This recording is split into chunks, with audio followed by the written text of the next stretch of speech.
Playing with myself felt private. I was alone, after all, lost in the moment.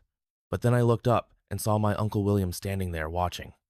He had seen everything, but the terror of that realization was nothing compared to what happened next. It all began that summer I decided to stay with my Uncle William.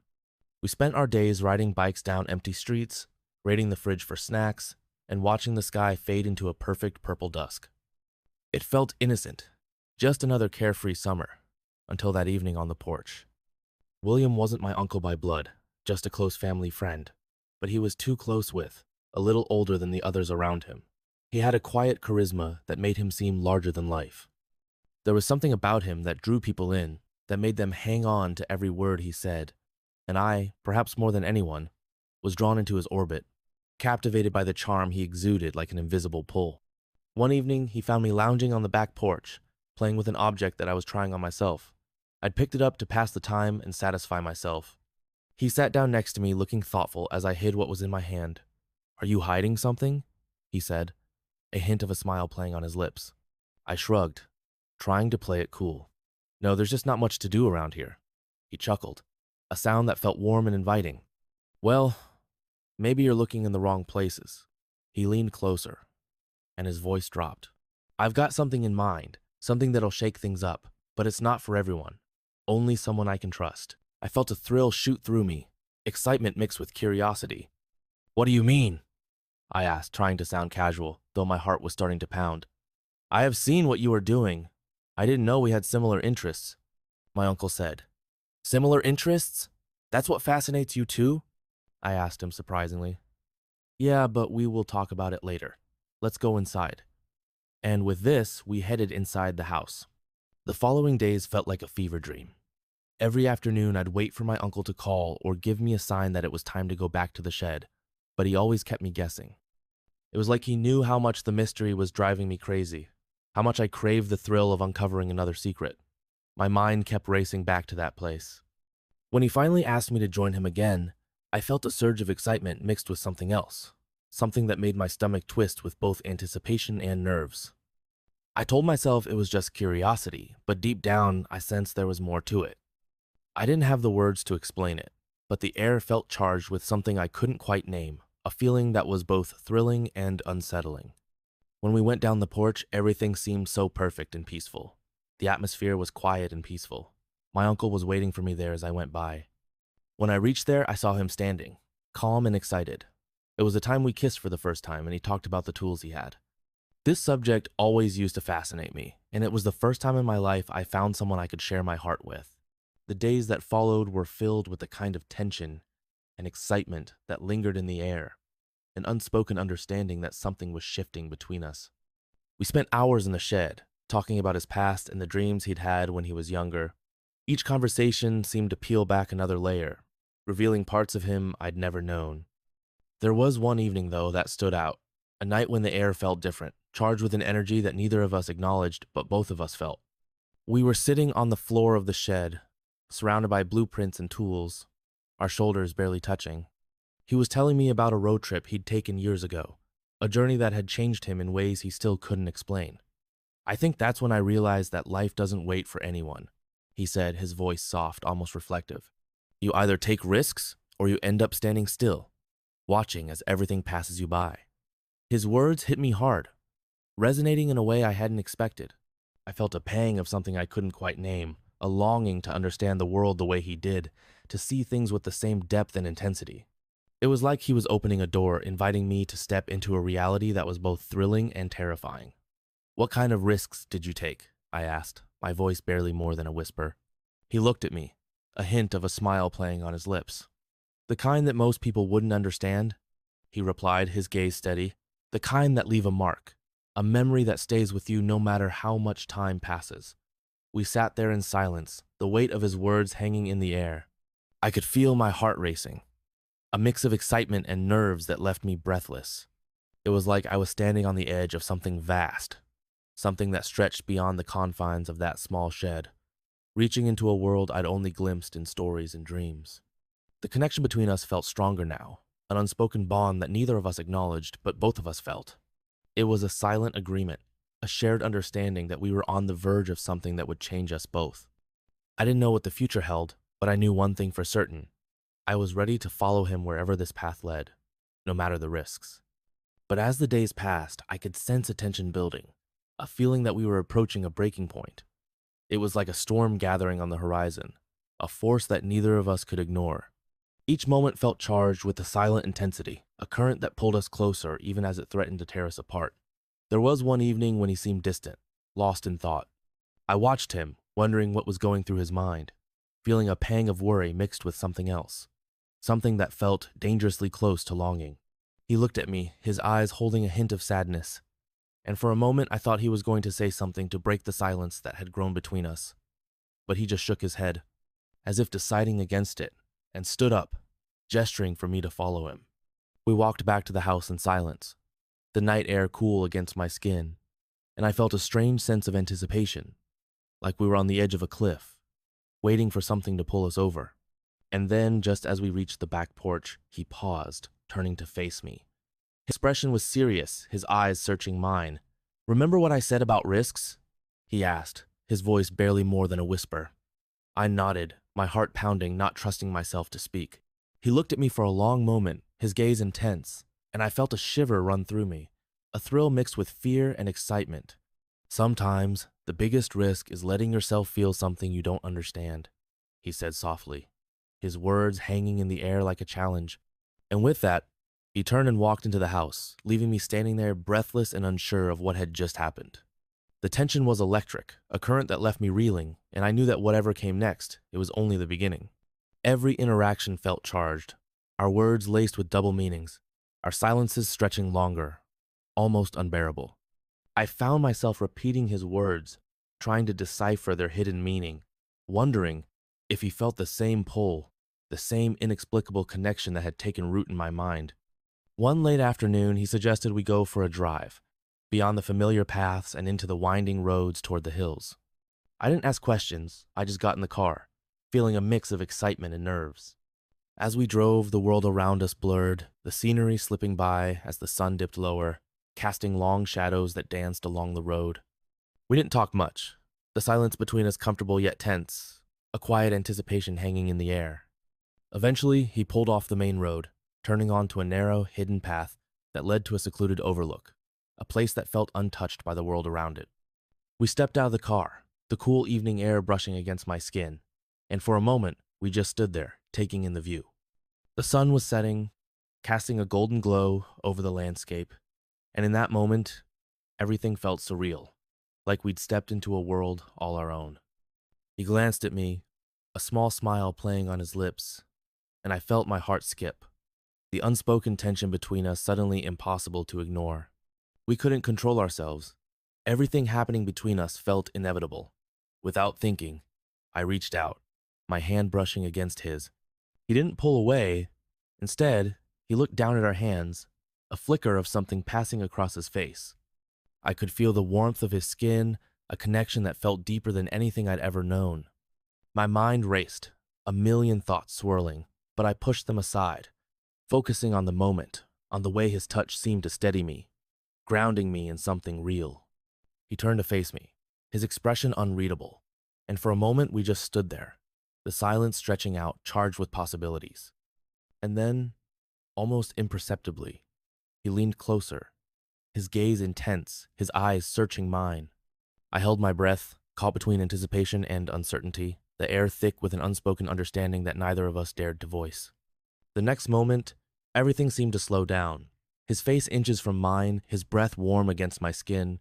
I could feel the weight of the moment, a mix of fear and excitement that left me breathless. And then, without a word, he closed the distance, his lips brushing mine in a kiss that was tentative, gentle, as if testing the waters, feeling the boundaries of this new uncharted territory. The kiss was brief, a fleeting moment that felt both too short and impossibly long, a spark that left me reeling. He pulled back, his expression a mix of emotions I couldn't quite place, and for a moment, we just looked at each other, the weight of what had just happened settling over us. "I shouldn't have," he started, his voice barely more than a whisper, but I shook my head, cutting him off. "It's okay," I replied, my voice steady, though my heart was racing. I wanted it too. He seemed to relax, a small smile tugging at the corners of his mouth, and I felt a surge of relief, a sense that we'd crossed a line, but somehow found ourselves on the same side.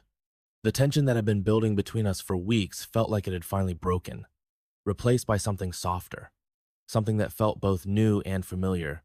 We sat there in the fading light, the silence between us now comfortable, our breath synchronized as we took in the moment.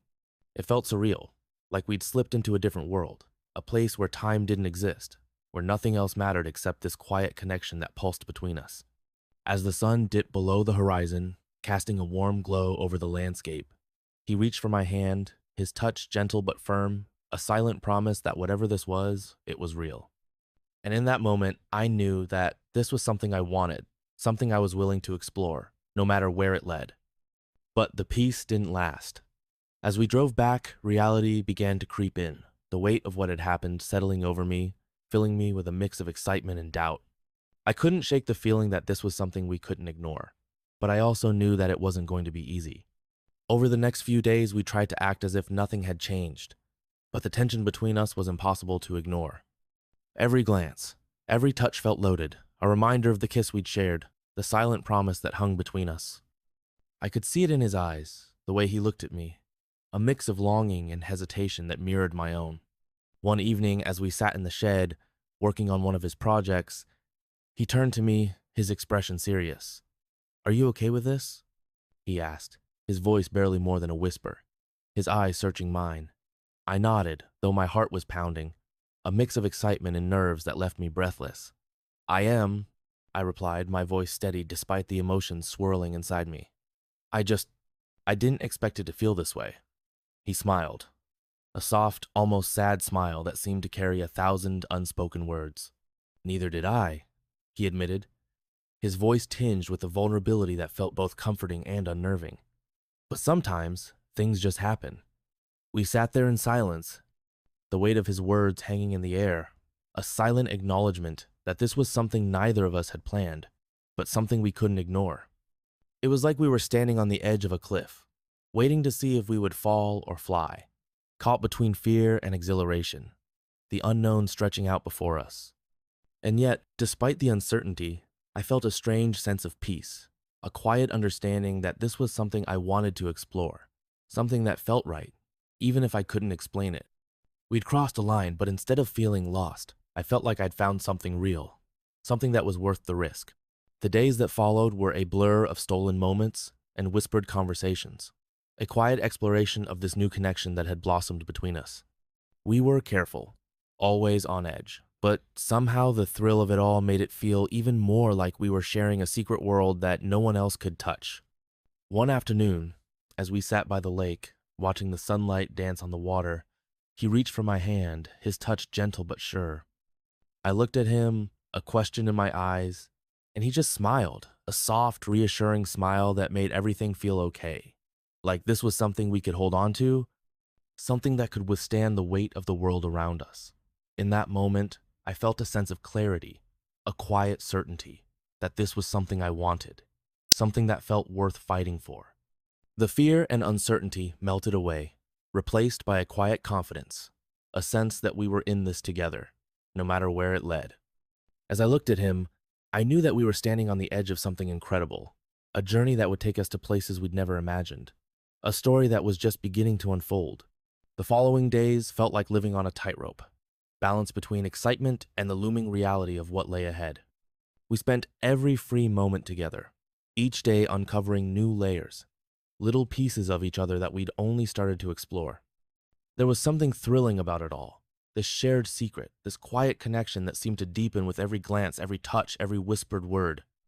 Yet, with each passing day, the question of where we were headed lingered like a shadow, a weight pressing on the edges of our time together.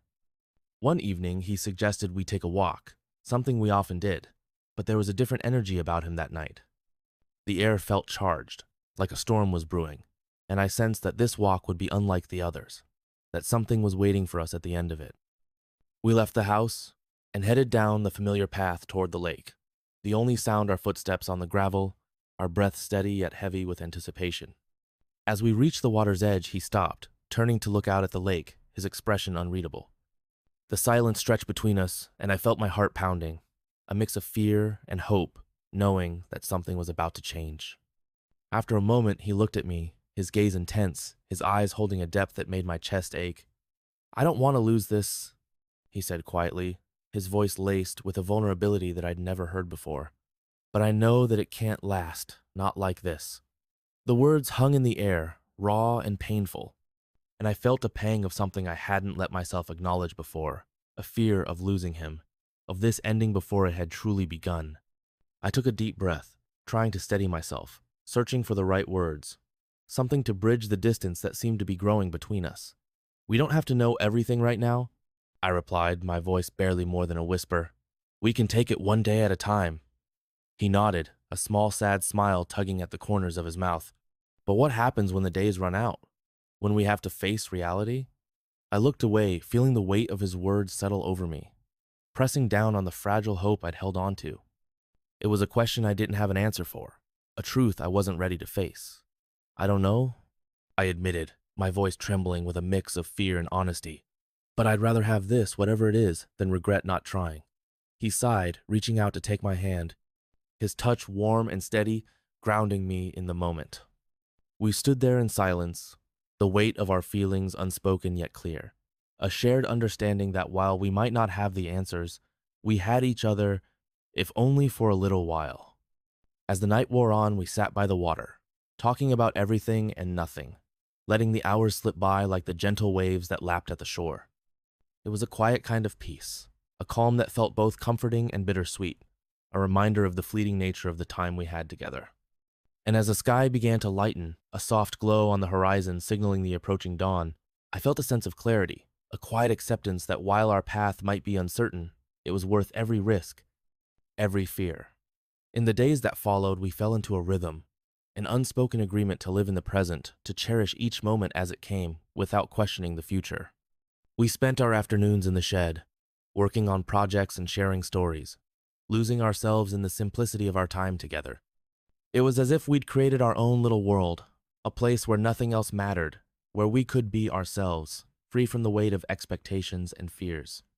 But even as we held onto this shared world, I could feel the edges beginning to fray, the reality of our lives creeping in, a reminder that this couldn't last forever.